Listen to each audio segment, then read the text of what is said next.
Hello dear students, welcome back to our channel all about NCERT. I have the all of fine and doing well in your studies as well. तो जैसे कि आप लोग जानते हैं कि हमने आपके बहुत सारे चैप्टर जैसे कंजर्वेशन हो गया, रिप्रोडक्शन हो गया, रीचिंग द एज हो गया, ये सारे ऑलरेडी कंप्लीट करा दिए। आज हम लोग इसकी एक बार फिर से रीडिंग लगाने वाले हैं और साथ साथ इसके सारे क्वेश्चन आंसर्स भी साथ में सॉल्व करेंगे। तो ये वीडियो आपके लिए होने वाला है बहुत ही इंपॉर्टेंट है। इस वीडियो को लास्ट तक एंड तक ज़रूर देखिए। तो यहाँ पे सबसे पहले लिखा है we saw in class 7th that Paheli and Boojho had visited forest along with professor Ahmad and Tibu. Class 7th में आपका एक चैप्टर होगा जिसमें जो पहली और बूजो है वो फॉरेस्ट में गए थे प्रोफेसर अहमद और टीपू के साथ। They were eager to share their experiences with their classmate और other children in the class were also eager to share their experiences. Some of them had visited Bharatpur sanctuary. तो भाई हर को सब लोग उनकी क्लास में कहीं ना कहीं जो गए थे, तो सब बच्चों को अपने अपने जो था एक्सपीरियंस शेयर करने थे। फिर नेक्स्ट आता है some of the others had heard about Kaziranga national park, Laokhowa wild life sanctuary, great Nicobar biosphere reserve, tiger reserve etcetera. तो यहाँ सारी जगह होते ये बच्चे जो थे गए थे। नेक्स्ट पहली एक क्वेश्चन पूछती है what is the purpose of making national parks, wild life sanctuary and biosphere reserve. इसका आंसर हमें अभी मिल जाएगा। Deforestation and its causes. A great variety of plants and animals exist on earth. They are essential for well-being and survival of mankind. Today, a major threat to survival of these organisms is deforestation. तो आपको तो जैसे कि पता ही कि जो हमारी अर्थ है यहाँ पे बहुत सारे वैरायटी ऑफ प्लांट्स एनिमल्स रहते हैं, लेकिन इन सब के लिए नेसेसरी है कि भाई इनको अच्छा खाना मिले, इनका जो है कहीं ना कहीं हैबिटेट हो, कहीं ना कहीं ये रहें। लेकिन आज इन सब जीवों की जो मेजर थ्रेड जिसकी वजह से जीव जो है जी नहीं पा रहे हैं वो है डिफॉरेस्टेशन। हमें पता है कि डिफॉरेस्टेशन का मतलब होता है clearing of forest and using that land for other purpose. जब भी आप डिफॉरेस्टेशन की डेफिनेशन लिखेंगे उसमें हमेशा ये मेंशन करें कि deforestation means clearing of forest, इतना ही नहीं, and using that land for other purpose. अब यहाँ पे दिया गया है trees in the forest are cut for the purpose below. तो किस किस चीज़ों के लिए ट्रीज कट किया जाता है? Procuring land for cultivation, building houses and factories, making furniture and using wood as fuel. तो ये सारी चीज़ें के लिए जो है पेड़ जो है काटे जाते हैं। कोई कोई नेचुरल कॉज भी होते हैं डिफॉरेस्टेशन के, ज़रूरी नहीं है कि आपके जो है मैन मेड कॉजेज ही हूँ। नेचुरल कॉजेज में आते हैं आपके फॉरेस्ट फायर और सीवियर ड्रॉट्स। अब आता है हमारे पास consequence of deforestation. Paheli and बूजो recalled that consequence of deforestation. They remembered that deforestation increases the temperature and pollution level on the earth. It increases the level of carbon dioxide in the atmosphere. Ground water level also get lowered. They know that deforestation disturb the balance in nature. तो यहाँ पे पहले और बूजो याद करते हैं कि क्या क्या कॉन्सिक्वेंस डिफॉरेस्टेशन के। कॉन्सिक्वेंस मीन्स कि डिफॉरेस्टेशन के प्रभाव, और कॉजेज मीन्स डिफॉरेस्टेशन के कारण, क्यों डिफॉरेस्टेशन हम लोग करते हैं। ठीक है, there is big difference between consequence and causes. तो यहाँ पे बोलते हैं कि डिफॉरेस्टेशन से क्या होता है, अर्थ का टेम्परेचर कहीं ना कहीं इंक्रीज हो जाता है, जो पॉल्यूशन लेवल होता है वो इंक्रीज हो जाता है, और साथ ही साथ तो कार्बन डाइऑक्साइड जो कि बहुत हार्मफुल गैस है उसका लेवल भी एटमॉस्फेयर में बढ़ जाता है। जो ग्राउंड वाटर होता है आपका वो जो है कम हो जाता है, और साथ ही साथ जो आपका नेचर होती है, जो बैलेंस होता है नेचर में, वो भी डिस्टर्ब हो जाता है डिफॉरेस्टेशन की वजह से। They were told by forest professor that if cutting of trees continues, rainfall and fertility of soil will decrease। तो अब उनको जो उनके प्रोफेसर अहमद होते हैं वो बताते हैं कि अगर ऐसे ही कटिंग ऑफ ट्रीज कंटिन्यू रहा तो रेनफॉल और जो सॉइल की फर्टिलिटी है वो भी धीरे धीरे रिड्यूस हो जाएगी। Moreover there will be increased chances of natural calamities such as floods and drought. और उनसे कहते हैं कि इसके बाद फिर ज़्यादा चांस हो जाएंगे नेचुरल कैलामिटीज़ होने के, जैसे कि फ्लड्स होता है, जो है आपके ड्रॉट्स हैं etcetera. Recall that plants need carbon dioxide for photosynthesis. Fewer trees would mean that lesser carbon dioxide would be used up, resulting in its increased amount in the atmosphere। तो अब यहाँ पे बोलते हैं कि जो प्लांट्स होते हैं, जैसे कि आपको पता होता है कि प्लांट्स एक क्या कहते हैं प्रोसेस करते हैं जो कि फोटोसिंथेसिस। इसमें वो क्या करते हैं, अपना फूड बनाने के लिए वो बाहर से कार्बन डाइऑक्साइड लेते हैं और बदले में एज अ बाई प्रोडक्ट, या आप कहोगे कि भाई जब वो फूड बनाते हैं तो एज अ वेस्ट प्रोडक्ट बच जाता है ऑक्सीजन, जो कि हमें मिल जाता है। तो कहीं ना कहीं अगर जो है पेड़ कट जाएंगे तो कार्बन डाइऑक्साइड को कौन कंज्यूम करेगा? कार्बन डाइऑक्साइड एटमॉस्फेयर में वैसे ही रहेगी। वहीं जो प्लांट्स हमें बाई प्रोडक्ट ऑक्सीजन देते थे वो हमें नहीं मिल पाएगा। इससे सीधा सेंस ये बनता है कि जो कार्बन डाइऑक्साइड है उसकी वॉल्यूम एटमॉस्फेयर में इंक्रीज हो जाएगी। नेक्स्ट यहाँ पे एक भूजो सवाल पूछता है, how does deforestation reduce rainfall on one hand and lead to floods on other? तो वेरी गुड क्वेश्चन। तो यहाँ पे देखो, जो डिफॉरेस्टेशन होता है वो रेनफॉल इसलिए रिड्यूस करता है। देखो कैसे रेनफॉल रिड्यूस होती है, मैं आपको फटाफट इसे एक्सप्लेन करती हूँ। अब देखो क्या होता है डिस्टेंस, जब पेड़ कटते हैं तो उससे क्या होता है, उससे जो है आपका जो क्या कहते हैं ट्रांसपीरेशन होता है ना, प्लांट्स के जो स्टोमेटा होते हैं उससे पानी एब्जॉर्ब होता है, वो जो है आपका कहीं ना कहीं रिड्यूस हो जाता है, जिससे आपका इतना ज़्यादा इवेपोरेशन एटमॉस्फेयर में नहीं होता है और आपका जो है क्या हो सकता है, कहीं ना कहीं आपका रिड्यूस रेनफॉल हो सकती है। वहीं क्योंकि देखो ग्लोबल वार्मिंग भी अब देखो मैं आपको इसे एक और ढंग से समझा सकती हूँ। जब आपका जो है plants oxygen carbon dioxide consume नहीं करते हैं तो क्या होता है, प्लांट्स के तो कट गए तो मतलब कार्बन डाइऑक्साइड का लेवल जो है एटमॉस्फेयर में बढ़ गया। तो अब क्या हो गया, कार्बन डाइऑक्साइड का लेवल अगर एटमॉस्फेयर में बढ़ गया तो भाई ऑब्वियसली टेम्परेचर इंक्रीज होगा और एक कंडीशन होता है ग्लोबल वार्मिंग, जिसमें जो है ग्रीन हाउस गैसेज होती हैं जैसे CO2 वगैरह, ये सब जो है हीट रेस ट्रैप करती है जो सन देता है और फिर उन्हें फिर से रिफ्लेक्ट कर देती है अर्थ में। इससे क्या होता है, अर्थ का टेम्परेचर बढ़ जाता है कहीं ना कहीं और जो है आपकी रेनफॉल रिड्यूस हो जाती है, क्योंकि सारा पानी तो आपका जो है सूख जाता है ना। उसके बाद मैं बताती हूँ कि फ्लड कैसे कॉज होता है। अब देखो जब आपका जैसे वहाँ वाली जगह जहाँ पे जो है आपका कोई भी कोस्टल एरियाज़ वगैरह नहीं है, या फिर आप ये भी मान लो जहाँ पे मतलब इतने ग्लेशियर्स वगैरह नहीं है, वहाँ पे तो आपका ड्रॉट वाली कंडीशन होती है। बट ऐसी एरियाज जहाँ ग्लेशियर्स वगैरह हैं वहाँ ग्लोबल वार्मिंग की वजह से ग्लेशियर्स जो है मेल्ट होने लगते हैं, जिससे कि आपकी कंडीशन फ्लड जैसी आ सकती है। नेक्स्ट आते हैं हम लोग नेक्स्ट पेज में, जो कि है डियर स्टूडेंट्स यहाँ पे देखिए, हाँ, this will lead to global warming as CO2 traps the heat rays reflected by earth. ठीक है, तो जैसे कि ग्लोबल वार्मिंग कॉज होता है, मैंने आपको पहले ही बताया था, CO2 क्या करता है, ट्रैप कर देता है हीट रेज रिफ्लेक्टेड बाय अर्थ। इससे क्या होता है, अर्थ का टेम्परेचर बढ़ जाता है, increase in temperature of earth and the water cycle and disturb water cycle and may reduce the rainfall. This causes droughts. Deforestation is a major cause which leads to change in proper soil properties. Physical properties of soil get affected by the plantation and vegetation. अब देखो deforestation एक major cause है जो lead करता है change in soil properties, यानी कि कहीं ना कहीं डिफॉरेस्टेशन सिर्फ ग्लोबल वार्मिंग नहीं, सिर्फ रिड्यूस रेनफॉल नहीं, वो हमारी जो सॉइल है उसकी प्रॉपर्टी भी कम कर देता है। देखते हैं कैसे। Physical property of soil get affected by plantation and vegetation. Physical property of soil जो है वो तो ऑलरेडी इफेक्ट हो रही है, प्लांटेशन कर रहे हैं, इतना वेजिटेशन उगा रहे हैं। Recall that class 7 how trees prevent soil erosion, कैसे ट्रीज सॉइल इरोजन प्रिवेंट करते हैं। ये सारी चीज़ें तो आपको जो है आपके ज्योग्राफी के चैप्टर में मिल जाएगी, आपको 7th में जाने की ज़रूरत नहीं है। आपके क्लास 8 का ज्योग्राफी का चैप्टर है, क्या कहते हैं, land soil water and natural resources. इस चैप्टर को देखिए एक बार, आपको सब समझ में आ जाएगा कैसे ट्रीज जो है सॉइल इरोजन को प्रिवेंट करते हैं। नेक्स्ट देख के आते हैं हम लोग डियर स्टूडेंट यहाँ पे कि fewer trees result in more soil erosion, यानी कि अगर आपके कम ट्रीज होंगे तो सॉइल इरोजन ज़्यादा होगा। अब बेसिकली जो ट्रीज होते हैं, कभी कभी क्या होता है डियर स्टूडेंट, जब आपका सॉइल इरोड हो रहा होता है तो ट्रीज एक जगह खड़े रहते हैं बिल्कुल मतलब खंबे की तरह, तो सॉइल को और इरोड होने से रोक देते हैं। बट अगर फ्यूअर ट्रीज होंगे तो अब जो है सॉइल को इतना वो नहीं मिलेगा, मतलब जैसे पहले तो ट्रीज सपोर्ट कर दे रहे थे और इतना सॉइल इरोड नहीं होता, बट अब तो कोई है नहीं, तो अब जो सॉइल है वो पूरा इरोड होगा और इससे जो है सॉइल इरोजन ज़्यादा होगा। Removal of top layer of soil exposes the lower hard Rocky layers. अब देखो टॉप लेयर का अगर हम देखो तो सॉइल के ना 4 लेयर होते हैं। एक तो आपका टॉप लेयर होता है जो आपका हम लोग हॉरिजन ए करके, मैंने आप 7th क्लास में जो अच्छी तरह से इसे एक्सप्लेन किया हुआ है, तो आप 7th क्लास में इसको पढ़ना। और फिर डियर लास्ट में होता है आपके हार्ड रॉकी लेयर्स, और लास्ट में तो आपके कहीं ना कहीं पत्थर भी होते हैं, पत्थर वाले सॉइल, मतलब इतना अच्छा मॉइस्ट सॉइल नहीं होता है।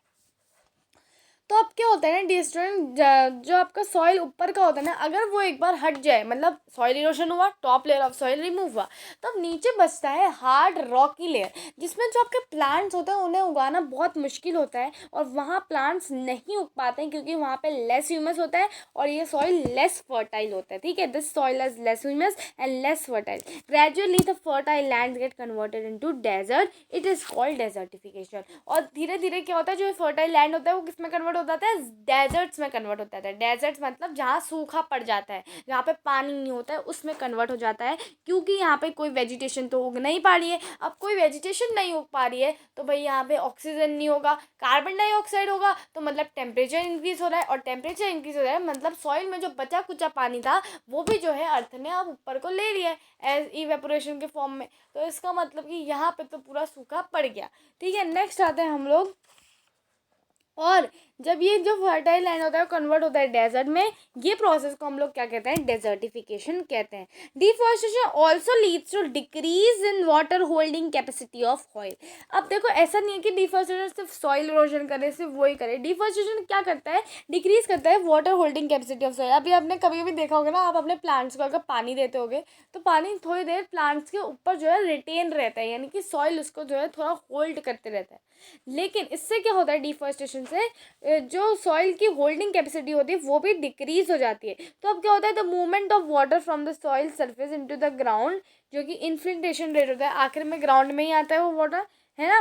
तो इन्फिल्ट्रेशन रेट जो है वो रिड्यूस हो जाता है, जिससे क्या होता है, फ्लड कॉज होता है। ठीक है, इससे क्या होता है, फ्लड जैसी जो है चीज़ें होने लगती हैं। ठीक है, नेक्स्ट देखो आपका क्या है, other property of soil like nutrient content texture also change because of deforestation. यानी कि जो सॉइल पहले बहुत अच्छा था, जिसमें पहले बहुत न्यूट्रिएंट्स थे, वो कहीं ना कहीं अब न्यूट्रिएंट्स लैक हो रहे हैं, यानी कि उसमें न्यूट्रिएंट्स अब बहुत कम बच रहे हैं। तो कहीं ना कहीं डिफॉरेस्टेशन ये चीज़ भी कर देते हैं। नेक्स्ट आते हैं हम लोग, we have studied in class 7 that we get many products from forest.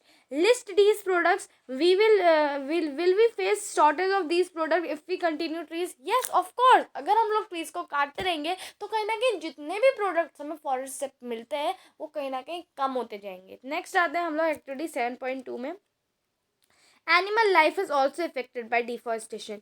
How, list the point and discuss in your class. तो एनिमल लाइफ भी इफेक्ट होती है डिफॉरेस्टेशन से, बिकॉज क्या होता है, अगर हम लोग डिफॉरेस्टेशन कर रहे हैं, अब देखो फॉरेस्ट क्या होती है, फॉरेस्ट एनिमल्स की प्लेस मानी जाती है जहाँ एनिमल्स आराम से रहते हैं। लेकिन अगर वहाँ पेड़ काटते हैं और हम वहाँ पे हाउसेस ट्री ये सब बनाने लगते हैं तो कहीं ना कहीं जो एनिमल्स होते हैं उन्हें कोई हैबिटेट नहीं मिलती, जिसकी वजह से वो क्या होता है, वो अर्बन एरियाज में आने लग जाते हैं। और इससे क्या होता है, जो पोचर्स वगैरह होते हैं वो उनके वैल्यूएबल टीथ, उनकी स्किन के लिए, उनके हॉर्न्स के लिए उनको मारते हैं, जिससे क्या होता है, इन एनिमल्स का एक्सटेंशन होता है। और अब एक्सटेंशन हो गया एनिमल तो क्या होगा, एक्सटेंशन होने के बाद जो एक स्पीशीज़ होती है जिसमें, अब देखो पूरा नेचर में बैलेंस होता है। जैसे क्या होता है डियर स्टूडेंट, जैसे जो चींटी है, चींटी अपने से छोटे वाले को खाती है, जो चींटी को चींटी से बड़ा वाला खाता है। तो ऐसे ऐसे करके आपकी जो है नेचर की साइकिल होती है। ठीक है, लेकिन अब फूड चेन बेसिकली, तो अब क्या होता है डिस्टेंस, अगर हम लोग एक स्पीशीज एक्सटेंड हो जाएगा तो आपके दूसरे का जो नंबर है वो बहुत ज़्यादा बढ़ जाएगा,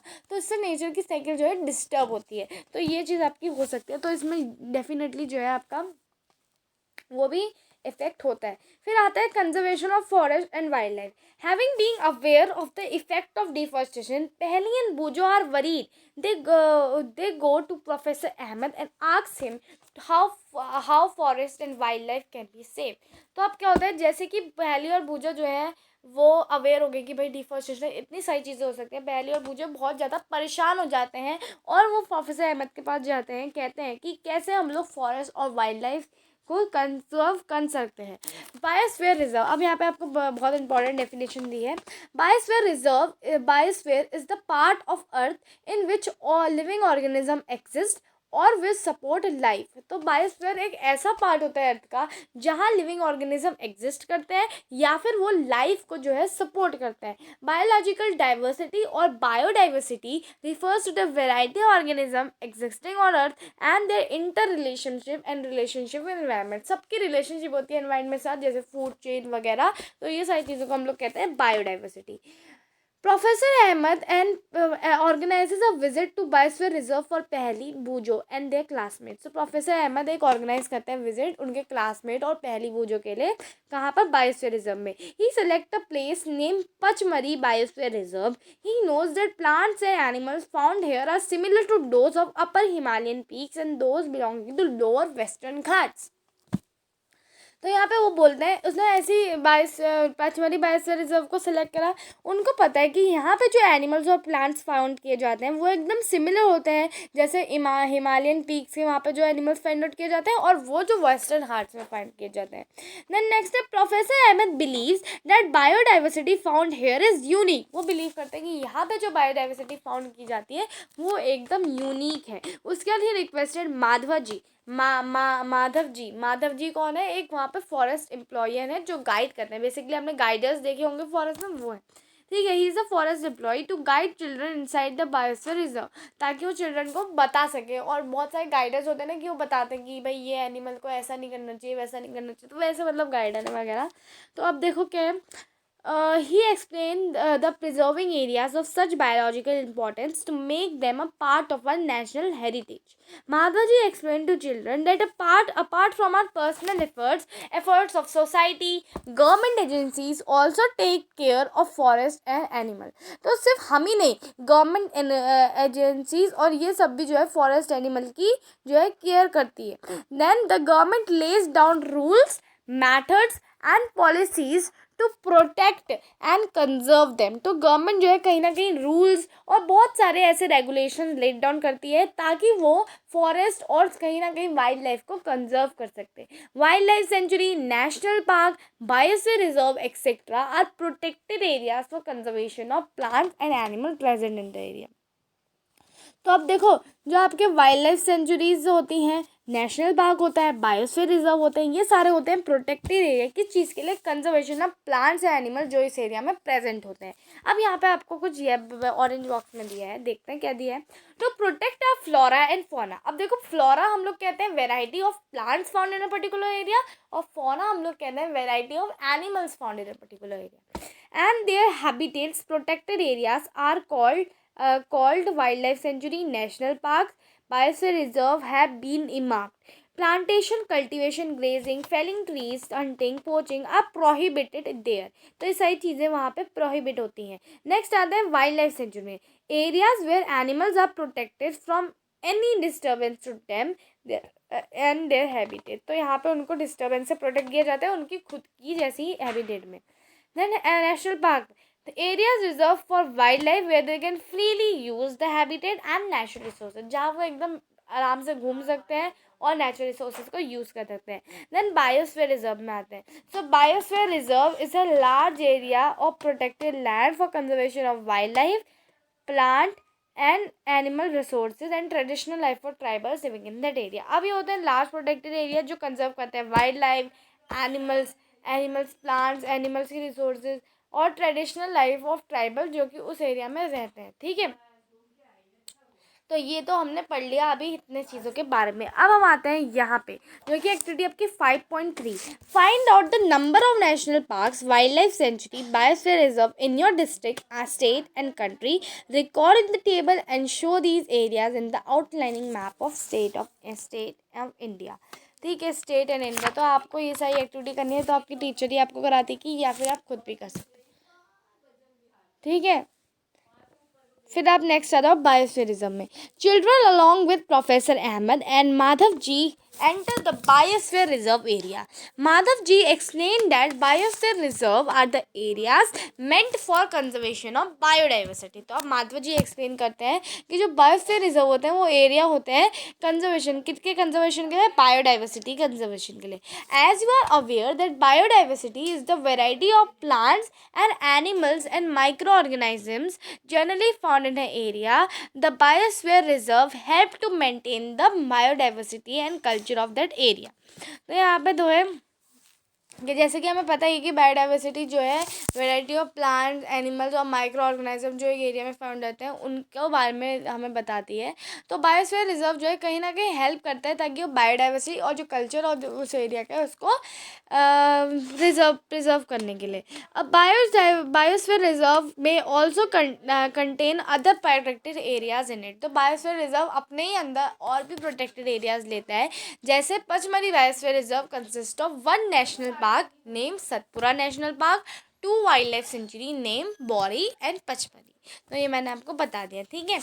तो अब ये तो हमने कर लिया है। अब हम आ जाते हैं यहाँ पे नेक्स्ट में, जो कि है आपका एक्टिविटी 7.4 या 5.4 में, ठीक है। तो हम यहाँ पे देखो, list the factors disturbing the biodiversity of your area. Some of these factors are human activities में disturb the biodiversity unknowingly. List these human activities. How can these be checked? Discuss in your class and write a brief report in your notebook. तो ये देखो, इसमें आपको देखना है कि भाई आपकी बायोडाइवर्सिटी यानी कि आपके प्लांट्स, आपके कल्चर, आपके एनिमल्स को कौन डिस्टर्ब कर रहा है, कैसी एक्टिविटीज़ डिस्टर्ब कर रही है। देन आपको ये भी फाइंड आउट करना है कि क्या ये human, list this human activity, मतलब क्या क्या ह्यूमन एक्टिविटी। जैसे आपने देखा होगा ना, कोई कोई लोग आपके नियर में कूड़ा जला देते हैं जिससे बहुत ज़्यादा पॉल्यूशन होता है, और कोई कोई लोग जो है पेड़ काट देते हैं फॉर डूइंग मतलब मेकिंग हाउसेस एक्सेट्रा। तो ये सारी कुछ एक्टिविटीज़ होती हैं जो आपके प्लांट्स एनिमल्स को डिस्टर्ब करती है। देन आते हैं आपका 5.5 फ्लोरा एंड फौना में। As children walk around the biosphere reserve they appreciated the green wealth of the forest. तो बहुत ज़्यादा तारीफ करते हैं, वाओ कितना ग्रीनरी है ये सब। They are very happy to see tall teak trees and animals inside the forest. तो बहुत ही खुश है टॉल टीक ट्रीज को देखकर और जो एनिमल्स वहाँ बायो फॉरेस्ट के अंदर थे। Suddenly Paheli finds a rabbit and want to catch it. तो पहले एक रैबिट देख के तो वो चाहती कि काश मैं उसको कैच कर लूँ। She starts running after it. तो जो वो है पहले, वो धीरे धीरे उसके पीछे पीछे भागना स्टार्ट करती है। Professor Ahmad stop sir. तो अब इसमें क्या होता है, प्रोफेसर अहमद जो है उसको रोक देते हैं। ही and he explained that animals are comfortable and happy in their own habitat. तो वो बोलते हैं कि एनिमल्स जो है वो बहुत कंफर्टेबल होते हैं और खुश होते हैं उनकी खुद की हैबिटेट में, हमें उनको डिस्टर्ब नहीं करना चाहिए। Madhava ji explain that some animals and plant typically belong to the particular area. और कोई कोई एनिमल्स और प्लांट जो होते हैं टिपिकली पर्टिकुलर एरिया में ही बिलोंग करते हैं। The animals and plants found in the particular area termed as flora and fauna of the area. Flora हम लोग कहते हैं variety of plants and fauna variety of animals, ठीक है। देन नेक्स्ट आ जाओ 5.5 में, ठीक है। तो यहाँ पे आपको एक और चीज़ दे रखी है, मैं ये ऑरेंज बॉक्स लेना भूल गई।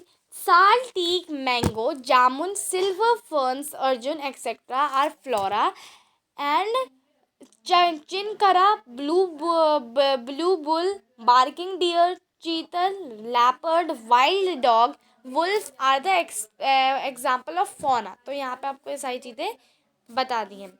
नेक्स्ट हम लोग आते हैं एंडेमिक स्पीशीज़ में। ना व्हाट आर एंडेमिक स्पीशीज़, पहले इसको देखने से पहले activity 5.5 try to identify flora and fauna of your area and list them. तो ये आपकी तरह है, मेरे वहाँ तो स्ट्रीट में ज़्यादातर स्ट्रीट डॉग्स दिखते हैं तो मैं तो उसी को लिखूँगी। देन आता है एंडेमिक स्पीशीज़ में।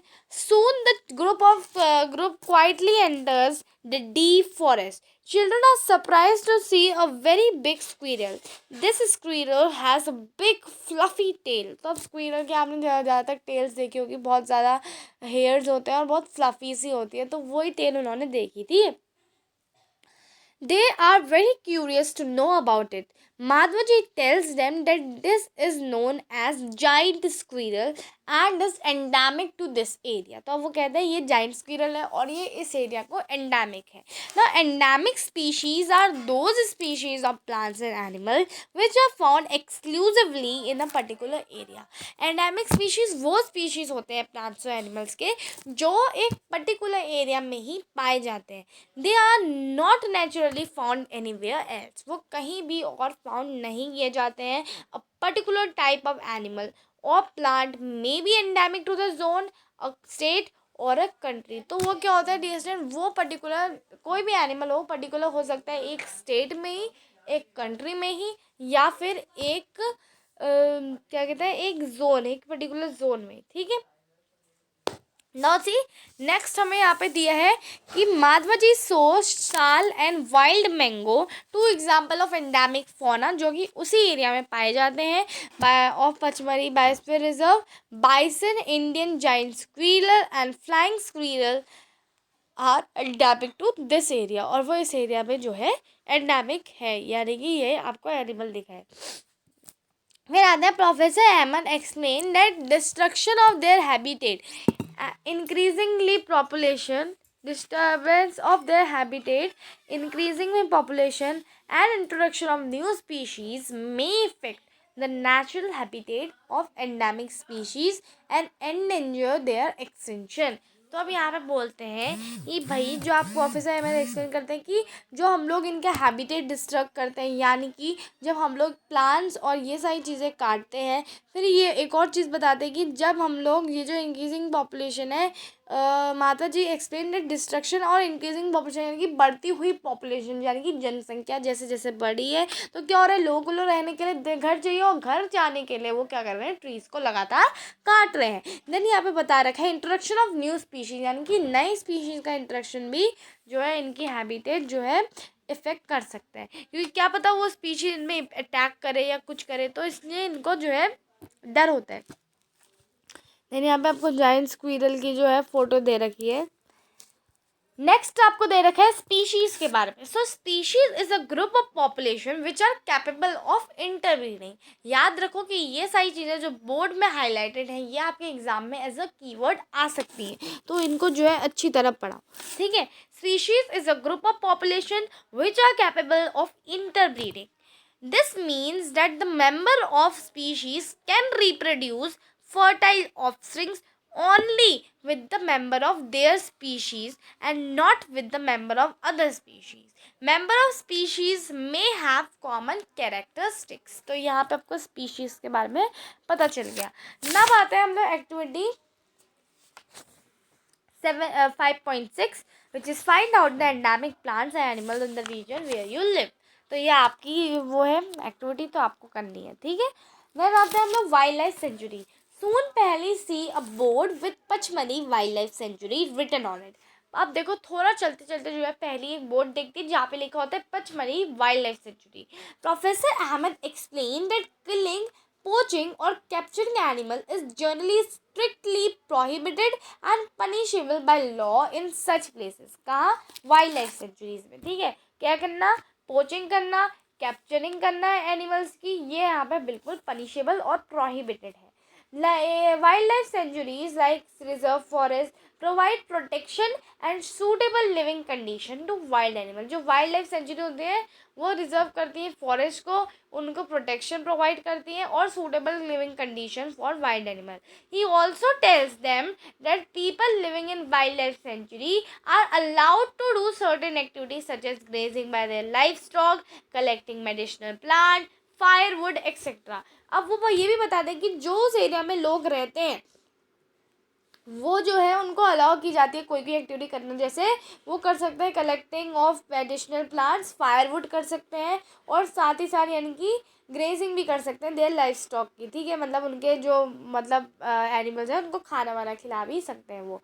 Then next is name the some of the threatened wild animals like black buck, white eyed buck, elephant, golden cat, pink-headed duck, gharial, marsh crocodile, python, rhinoceros, etc. are protected and preserved in wildlife sanctuary. Indian sanctuaries have unique landscape, broad level forest, mountain forest and bushlands for in detail of wild rivers, ठीक है, big rivers, ठीक है, deltas of big rivers. So it is pity that even protected forests are not safe because people living in neighborhood encroach upon them and destroy them। तो अब यहाँ पे जो है it is pity यानी कि बहुत मतलब शर्म वाली बात है कि यहाँ हमारे जो इंडिया में प्रोटेक्टेड फॉरेस्ट है वो भी कम्प्लीटली सेफ नहीं है हमारे वाइल्ड एनिमल्स के लिए। वाई, बिकॉज जो उनकी नेबरहुड में पीपल रहते हैं वो अक्सर क्या करते हैं, वहाँ पे जाते हैं और उन सब चीज़ों को डिस्ट्रॉय कर देते हैं। Children are reminded of their visit to the zoo They recall that zoo are also places where animals receive protection. तो फिर वो उनको, जो चिल्ड्रन होते हैं वो उनको ध्यान आता है जू का, कि हाँ जू भी तो ऐसी प्लेसेस है जहाँ एनिमल को प्रोटेक्शन मिलता है. What is the difference between जू एंड वाइल्ड लाइफ सेंचुरी, अभी पता चल जाएगा डियर स्टूडेंट. ठीक है, अब देखो डियर स्टूडेंट, जू जो होता है बेसिकली, जू इज द आर्टिफिशियल हैबिटेट. ठीक है, जू में जो है एनिमल्स को रखा जाता है ताकि वहाँ के लोग आकर वहाँ देख सकें, उनको उनका नज़ारा ले सकें. बट कहीं ना कहीं वो आर्टिफिशियल हैबिटेट होती है, उनको केजेस में बंद किया जाता है. They are not free to move anywhere. Now तो वाइल्ड लाइफ सेंचुरी में बिल्कुल डिफरेंट होता है. एनिमल्स आर प्रोटेक्टेड उनके नेचुरल हैबिटेट में, और साथ ही साथ जो उनकी नेचुरल हैबिटेट होती है उनको वो कंजर्व करता है.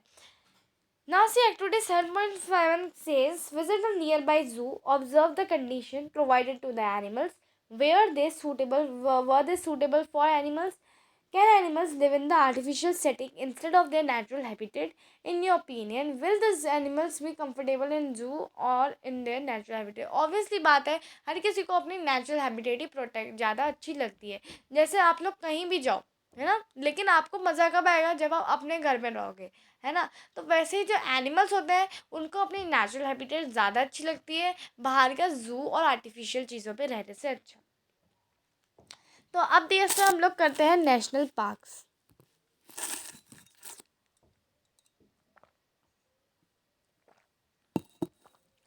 On the roadside there was another board on which was written Satpura National Park. तो जैसे जैसे वो आगे जाते हैं रोड साइड को, तो वहाँ पे उन्हें एक पार्क मिला, वहाँ पे उनको एक बोर्ड मिलता है जहाँ पे लिखा होता है ऊपर से Satpura national park. Children are now eager to go there. Madhvaji tells them these reserves are large and diverse enough to protect whole set of ecosystem. तो अब जो वो लोग हैं वो बहुत ज़्यादा मतलब एक्साइटेड है कि चलो अब हम वहाँ जाते हैं. तो अब जो है माधवा जी उन्हें बताते हैं कि ये जो है ये लार्ज और डाइवर्स है, ये पूरे इकोसिस्टम को प्रोटेक्ट कर सकते हैं. They preserve flora fauna landscape and historic object of the area. तो यहाँ पे सिर्फ फ्लोरा और फौना ही नहीं, बल्कि आपके जो हिस्टोरिक ऑब्जेक्ट्स होते हैं ये भी जो है प्रिजर्व किए जाते हैं. Satpura national park is the first reserve forest in India. यानी कि यहाँ पे जो सतपुरा नेशनल पार्क है वो आपका फर्स्ट रिजर्व फॉरेस्ट है इंडिया का. ठीक है, and the finest Indian teak is found है. कहाँ फाउंड किया जाता है? आपका सतपुरा नेशनल पार्क में finest Indian teak. There are more than 100 national park in India. ठीक है, वहाँ मोर देन यानी कि ज़्यादा 100 नेशनल पार्क इंडिया में है. Rock shelters are also found inside the Satpura national park. These are the evidence of prehistoric human life in these jungle. तो अब जो रॉक शेल्टर्स होते हैं वो भी यहाँ पे फाउंड किए जाते हैं सतपुरा नेशनल पार्क में, और ये कहीं ना कहीं एविडेंस होते हैं pre historic human life in the jungle. इससे हमें पता चलता है कि भाई ह्यूमन्स जंगल में रहा करते थे प्री हिस्टोरिक टाइम्स में. ठीक है, these give us an idea of primitive people, यानी कि पहले के लोग कैसे रहते थे उसका हमें यहाँ पे आइडिया मिलता है. So rock paintings are found in these shelters. There are total of 55 rock shelters have been identify. तो कितने रॉक शेल्टर अभी तक आइडेंटिफाई करे हुए हैं सतपुरा नेशनल पार्क में? 55. देन यहाँ पे देने लगे identify in Pachmarhi biosphere reserve. Figures of animals and man fighting, hunting, dancing, playing musical instruments are depicted in these paintings.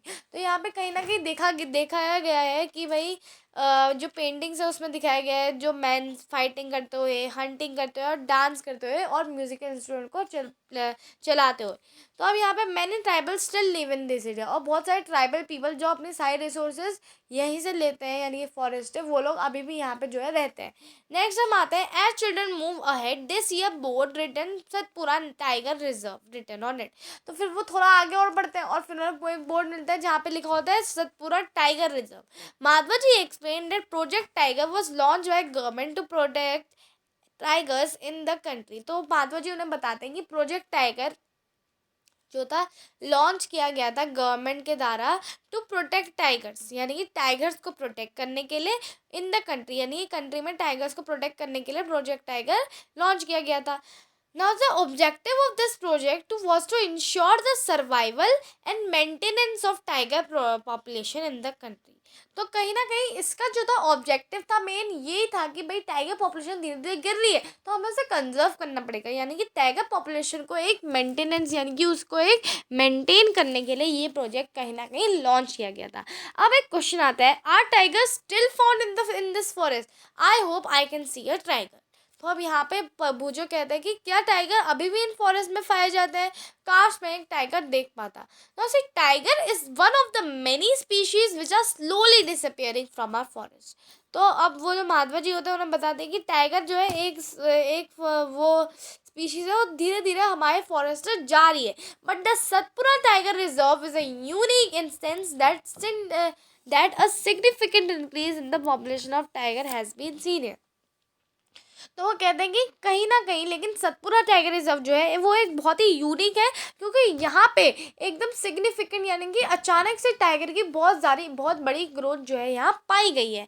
फिर वो ये भी बताते हैं, once upon a time animals like lion, elephants, wild buffaloes and barasingha were also found in the Satpura national park. फिर वो बोलते हैं कि एक बार जो एनिमल थे जैसे लायन हो गया, एलिफेंट्स हो गया, वाइल्ड बफेलोज और बारहसिंगा ये भी यहाँ पाए जाते थे सतपुरा नेशनल पार्क में। But animals whose number are diminishing to a level they might face extinction are known as endangered animals. तो ऐसे एनिमल जो लगातार जिनकी संख्या गिरते जा रही है और जो लगभग एक्सटेंड हो सकते हैं अगर आप नियर फ्यूचर में अच्छे एक्शन नहीं लिए गए, ऐसे एनिमल्स को हम लोग एंडेंजर्ड एनिमल्स कहते हैं। वूजो is reminded of a dinosaur which become extinct long time ago. तो अब आपको डायनासोर के बारे में तो पता ही होगा कि डायनासोर जो है एक्सटेंट स्पीशीज है, पहले डायनासोर था बट अब वो नहीं है क्योंकि कहीं ना कहीं डायनासोर जो है एक्सटेंड हो गया। ठीक है, survival of animals become very difficult because of disturbances in their natural habitat. Professor Ahmed tells them that in order to protect animals, plants, animals, strict rules are imposed in all national parks. ठीक है, what are the strict rules? Human activities such as grazing, poaching, hunting, capturing of animals and collection of firewood, medicinal plant etc. are not allowed। तो ये सारी activity national park में जो है बिल्कुल allowed नहीं है। कौन सी activities? Human activities such as grazing हो गया, पोचिंग हो गया, हंटिंग तो खैर हो ही नहीं सकती, कैप्चरिंग तो बिल्कुल मना है और कलेक्शन ऑफ फायरवुड भी और मेडिसिनल प्लांट भी नहीं कर सकते। Are only big animals facing extension? क्या सिर्फ बिग एनिमल्स ही एक्सटेंशन फेस करते हैं, स्मॉल एनिमल्स ही करते हैं? हम लोग कभी सोचते हैं ना ये तो बेचारा छोटा सा है, मतलब चींटी को अगर आप देखते हो तो आप कहते हो ये तो छोटी सी है, कितनी सारी चींटियाँ हैं, अपना आप रहता है, हम इसको मार देते हैं। बट क्या आपको पता है कि एक छोटा सा ऑर्गेनिज्म भी हमारे नेचर में कितना बड़ा रोल प्ले करता है? तो यहाँ पे माधा जी टेल्स पहली that small animals are much more in danger of becoming extinct than bigger animals. At time we kill snake, frogs, lizard, bats and owl ruthlessly without realizing their importance in the ecosystem. By killing them we are harming ourselves. They might be small in size but their role in the ecosystem cannot be ignored। लेकिन हम लोग जो है अक्सर हम लोग क्या करते हैं, लिजार्ड, फ्रॉग, बैट और उसको बहुत रथलेस यानी कि बिना उनकी इंपॉर्टेंस जाने मार देते हैं। बट उससे क्या हो रहा है, हम अपने आप को किल कर रहे हैं। क्यों? बिकॉज वो जो है बहुत ही बड़ा रोल प्ले करते हैं हमारे इकोसिस्टम में, उनका रोल हम लोग इग्नोर नहीं कर सकते। They form a part of food chain and food webs about which you learn in class 7। ठीक है, an ecosystem is made up of all plants, animals and microorganisms in an area along with the non-living components such as climate, soil, river deltas etc। तो ये सारी चीज़ों से आपका बनता है इकोसिस्टम। अब हम आ जाते हैं आपके रेड डेटा बुक में। ठीक है,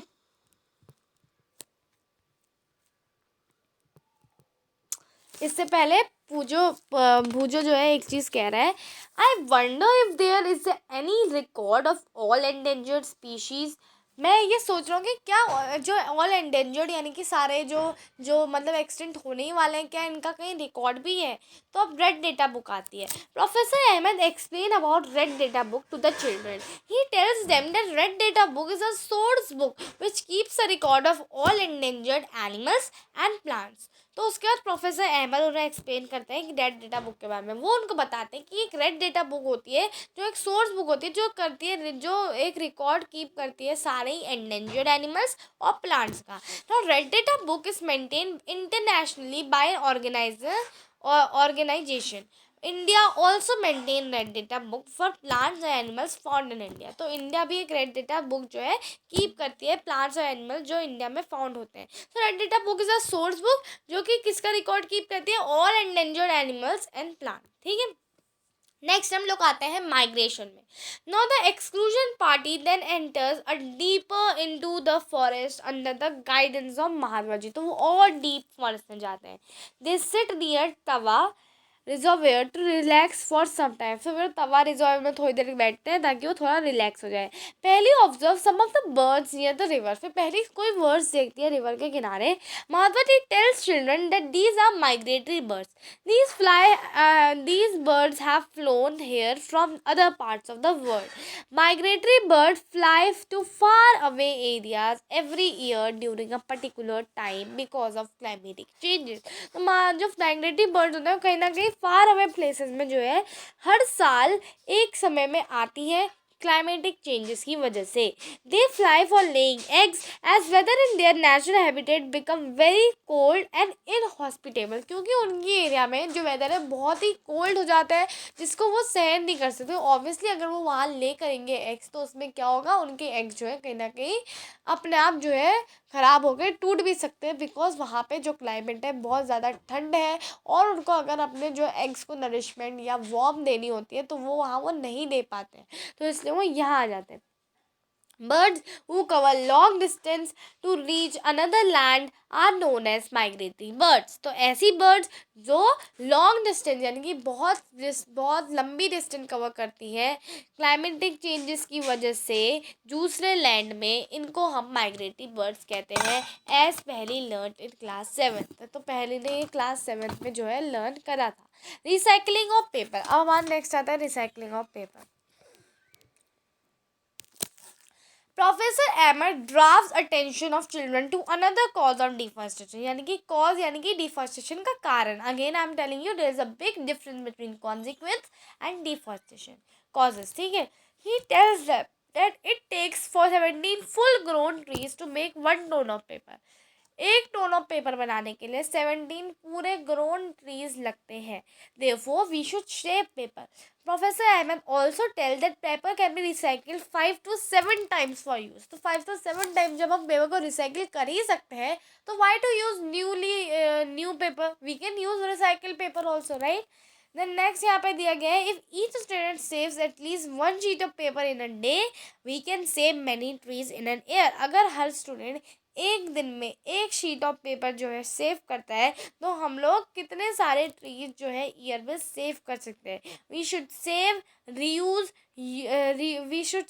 reuse use paper and recycle it. और उसको रिसाइकिल करना चाहिए. By this we not only save trees but also save energy, water जो कि उसकी मैन्युफैक्चरिंग में लगता है और साथ ही साथ जो हार्मफुल केमिकल्स उसको बनाने में लगते हैं.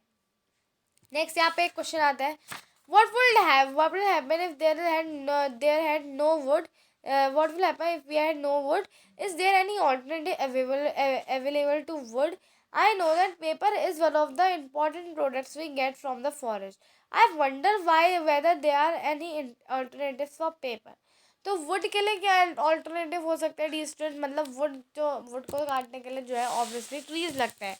But what can be the alternative? यानी कि wood instead of using wood what can we use?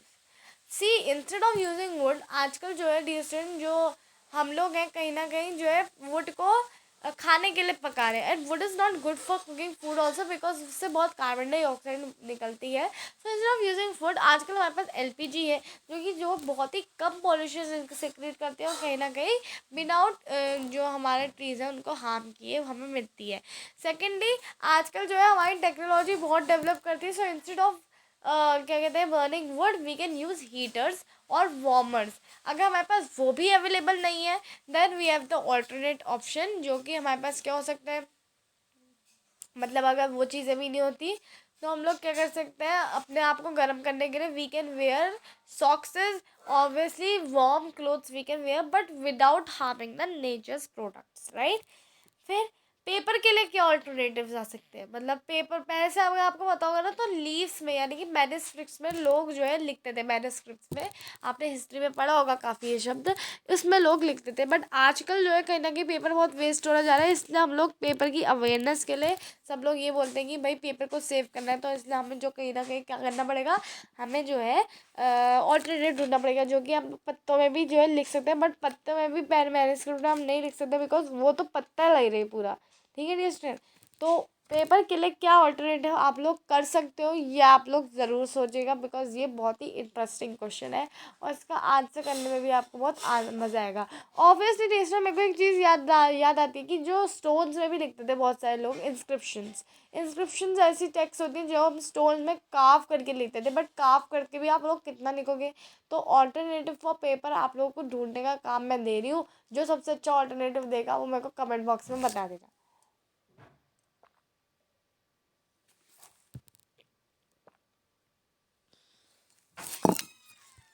Next हम लोग आते हैं डियर स्टूडेंट रिफॉरेस्टेशन पे। So Professor Ahmed suggests that answer to deforestation is reforestation. So अगर एग्जाम में question आता है that what is the answer to deforestation, तो आप लोग क्या लिख के होगा, reforestation. Reforestation is the restocking of destroyed forest by planting new trees. तो reforestation जो है क्या प्रोसेस होती है, restocking of destroyed forest by planting new trees. The planted trees should generally be of same species which were found in the forest. We should plant at least as many trees as we cut. जितने trees हम लोग cut करते हैं उतने ही trees हमें plant भी करने चाहिए, ठीक है। Reforestation can take place naturally also if deforestation area is left undisturbed. अगर डिफॉरेस्टेशन एरिया हम लोग थोड़े समय के लिए अनडिस्टर्ब लेफ्ट करते हैं तो it establish itself. In natural deforestation there is no role of human being. Natural deforestation में ह्यूमन बींग्स का कोई भी रोल नहीं होता है। We have already cause tremendous damage to our forest. If we have to retain our green wealth for future generation, plantation of more trees is only the option. फिर वो कहते हैं प्लांटेशन ऑफ मोर ट्रीज ही बस एक option बचता है, अगर हमें इसको और ज़्यादा जो है बचाना है हमें फ्यूचर में। ऑलरेडी हमने कितना ज़्यादा डैमेज कर दिया है। Professor Ahmed told them that in India we have forest conservation act. This act is aimed at preservation and conservation of natural forest and meeting the basic needs of people living in or near the forest. After some rest, Mahatma Ji asked the children to start heading back because it is not advisable to stay on the jungle after sunset. On getting back, Professor Ahmed and children thanked Mahatma Ji for guiding them through the exciting experience. तो ये thank you वगैरह हो गया, तो बस उन्होंने कहा कि रात को नहीं रहते बिकॉज सनसेट के बाद जो एनिमल्स हैं वो आने लग जाते हैं और वो हमें भी हार्म कर सकते हैं, तो ये उन्होंने बताया और वो चले गए। तो चलिए डियर स्टूडेंट, यहाँ पे हमारा जो चैप्टर है हमने कहीं ना कहीं कंप्लीट कर लिया है। अब हमें क्या करना है, अब हमें करना है इसके क्वेश्चन आंसर्स। तो मैं क्वेश्चन आंसर्स का डायरेक्ट आंसर बताने वाली हूँ, क्योंकि डियर स्टूडेंट आपको तो पता ही है कि जो है ऑलरेडी हमने इतना एक्सप्लेन कर दिया, तो अब आप तो अपनी लैंग्वेज में भी लिख ही सकते हो, लेकिन as a teacher I wanted to give you the perfect answer. तो इसलिए मैं आपको बताती हूँ। सबसे पहले biodiversity. So biodiversity refers to the variety of organisms existing on earth, their interrelationship and relationship with the environment. Biosphere reserve. Now biosphere reserve are the large areas which conserve wild animals, plants and traditional life of tribals living in that area. Then after deforestation. Now deforestation refers to clearing of forest and using that land for other purpose. Desertification. Now removal of top layer of soil exposes the lower hard rocky layer. This soil has less humus and less fertile. Gradually the fertile land get converted into desert. Then आता है आपका the process is called desertification. Ecosystem. Now ecosystem is made up of plants, animals, and microorganisms along with the non-living components such as river deltas, climate, soil, etc. फिर आता है endangered species. Species of plants and animals which are on the verge of extinction, whose number are diminishing to a level that they might face extinction are called endangered species. Then endemic species. Now endemic species are those species of plants and animals which are exclusively found in a particular area. Extinct species. Extinct species are those species of plants and animals which no longer exist on earth. Fauna. Fauna refers to variety of animals found in a particular area. Flora. Flora refers to variety of plants found in a particular area.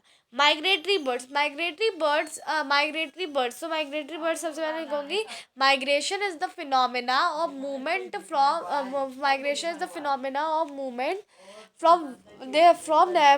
natural habitat to another place because of climatic changes etc. उसके बाद फिर आप लिखोगे the bird who fly far away places from their natural habitat to another place because of climatic changes are known as migratory birds. फिर आप आओगे national parks में. So national parks are the areas reserve for wild animals where they can freely use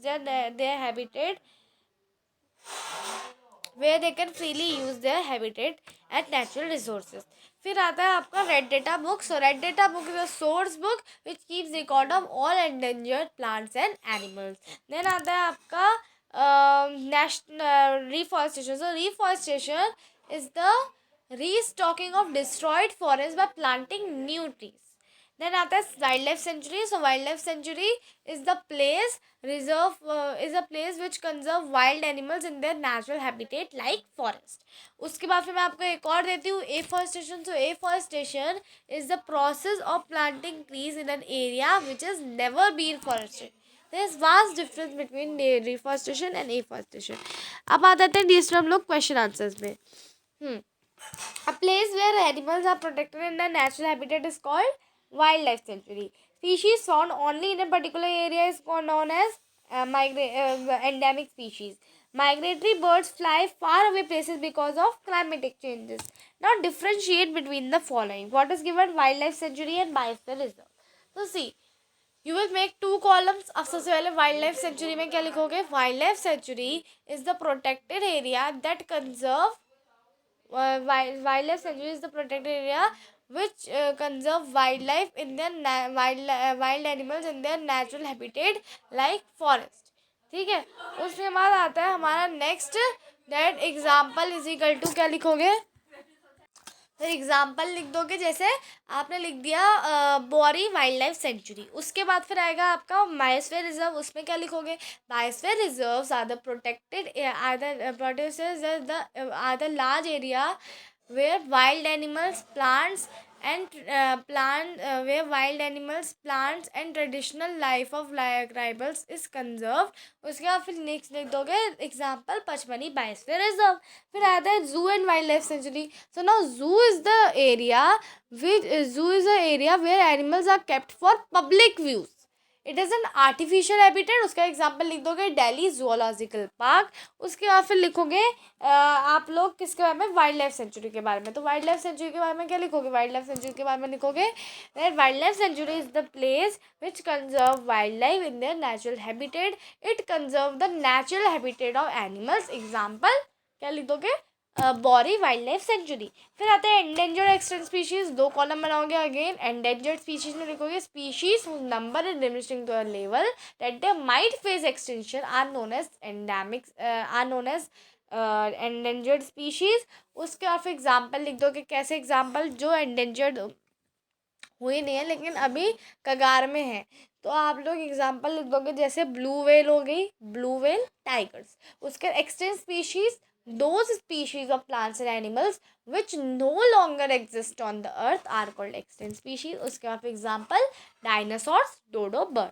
फिर आता है fauna, flora and fauna. So now flora, you will write flora, it is the variety of plants found in a particular area.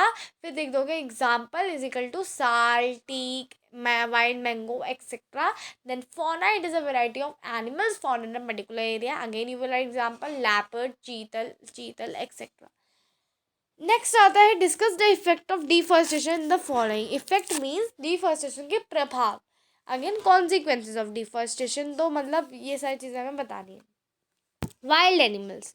Now see, because of deforestation, there is destruction of habitat of wild animals, because of which wild animals move to another place in search of habitat, which which causes extinction of their animals. ठीक है. Next है environment. So now see, due to deforestation, the amount of CO2 in the atmosphere increases. As CO2 increases, फिर क्या लिखोगे आप लोग? फिर लिखोगे, मैं अपने मन से अभी आंसर बना रही हूँ टेस्ट में, तो इसलिए मेरे को थोड़ा सा जो है टाइम लग रहा है. ठीक है. सो सबसे पहले आप लोग लिखोगे because of deforestation the amount of CO2 in the atmosphere increases. As amount of CO2 increases, it disturb the water cycle. ठीक है. It disturb the water cycle and causes flood. It also reduce the rainfall and cause drought. ठीक है. आप लोग लिख सकते हो, या फिर आप लोग ऐसे लिख लो कि due to deforestation the amount of CO2 increases. As amount of CO2 increases, the temperature of earth rises, because of which there is a condition called drought. It also reduce the rainfall and can cause flood. ठीक है. फिर next रहेगा villages. तो villages में आप लोग the life of villages totally depend on forest products like fruits, vegetable, grass, meat, etc. Due to deforestation, they struggle a lot for all of these resources, and also their life becomes threatened by the wild animals. Then next is cities. Cities में क्या लिखोगे? Deforestation causes drought, flooding and environmental pollution which affect the life of people living in the cities. Then आएगा आपका earth. So earth में आप लोग लिखोगे various cycle in earth like O2, O2, CO2, CO2, O2 cycle, nitrogen cycle, water cycle get disturbed.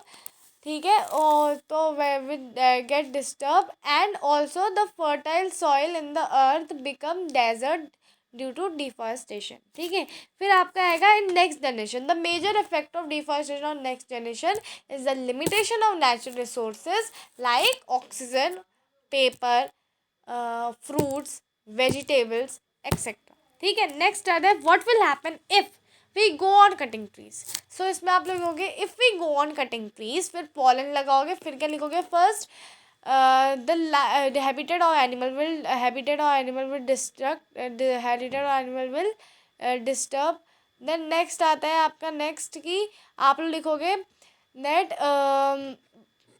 क्या कहते हैं the amount of CO2 will be increase, या फिर आप लोग ये भी लिख सकते हो drought and floods will become more frequent.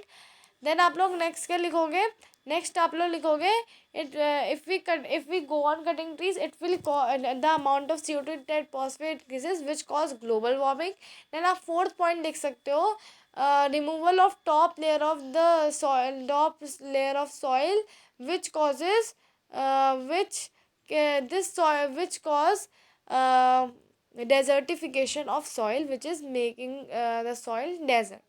Then next is if the habitat of animal is disturbed. So if the habitat of animal is disturbed, the animal will start coming into the cities in search of food, shelter, etc. Poachers can easily kill these animals, which causes the extinction of these animals. Then next, when the top layer of soil is removed. If the top layer of the soil is removed, gradually the soil is less fertile and has less humus, and get converted into desert. This causes desertification. The answer in brief आएगा. Why should we conserve biodiversity? We should conserve biodiversity because each and every organism in the earth, in the nature, plays an crucial role या important role in maintaining the nature cycle. Then next is for protected forests are also not completely safe for wild animals. Why? Protected forests are also not completely safe for wild animals because because people living in local areas often kill these animals for their valuable teeth, skin, horns, etc. Then आता है what are some tribals depend on jungle. How? Some tribal depend on jungle for their natural resources like food, fruit, wood, etc. Therefore they depend on forests for almost all of their resources. Next आता है what are causes and consequences of deforestation. तो इसमें तो लिख दोगे तो causes of deforestation are procuring the land for agriculture, second use of wood, third क्या लिखोगे, थर्ड आप लोग लिख सकते हो use of land for making factories and homes. Then next है consequences of deforestation. तो consequences of deforestation लिखोगे drought, flooding, environmental pollution and then आप लोग लिख सकते हो नॉट क्या कहते हैं soil erosion or extinction of species and many other harmful effects. Then what do you understand? अच्छा इससे पहले भी एक क्वेश्चन है, what is red data book? So red data book is a source book which is international list of all endangered species of plants and animals. Then what do you understand by term migration? Migration refers to movement of an organism or a group of animals from one place to another place in the particular time due to climatic changes, in the particular period of time due to climatic changes. Then next is in order to meet ever increasing demand in the factories, shelter trees are being continually cut. Is it justified to cut trees for such product? Explain and prepare a brief report. तो इसमें आप लोग क्या लिखोगे? No, it is not justified to cut trees for any project because deforestation leads to flooding, drought, extinction of species, pollution and disturb the water cycle etc. ठीक है. फिर next लिख दोगे how can you contribute to the green wealth of your locality, make a list of actions taken by you. तो इसमें आप लोग क्या लिख सकते हो, इसमें आप लोग लिख सकते हो we can contribute to the green wealth of locality by taking following actions. What actions? First क्या कहते हैं taking care of all plants and animals in our locality. Then second growing more and more trees and making people aware of importance of growing trees. Then next आप लोग बताओगे check in deforestation. ठीक है. Next आता है आपका how explain how deforestation can lead to reduce rainfall. Deforestation leads to reduce rainfall. सबसे पहले आप लिखोगे increase in CO2 due to deforestation causes global warming. Global warming, CO2 traps heat rays reflected by the earth. As there is global warming, the temperature of earth increases. This causes flood. The temperature of earth increases, which disturb the water cycle and reduce the rainfall. Next started yesterday आपका explain how about national parks in your state and ये तो आप लोग कर ही लोगे. Why should paper be saved and prepare a list of ways by which you can save paper. So paper should be saved because it takes an important resource, that is trees. It takes 17 fully grown trees to make 1 ton of paper. So in order to save trees, trees are one of the important resource. Trees also help in maintaining the nature cycle. So in order to save trees and to reduce their and to prevent their loss, we need to save paper. Paper can be saved by the following ways. कैसे save कर सकते हो? पहला using recycled paper. Second writing on both sides of the paper, and third making people aware about importance of saving paper. ठीक है.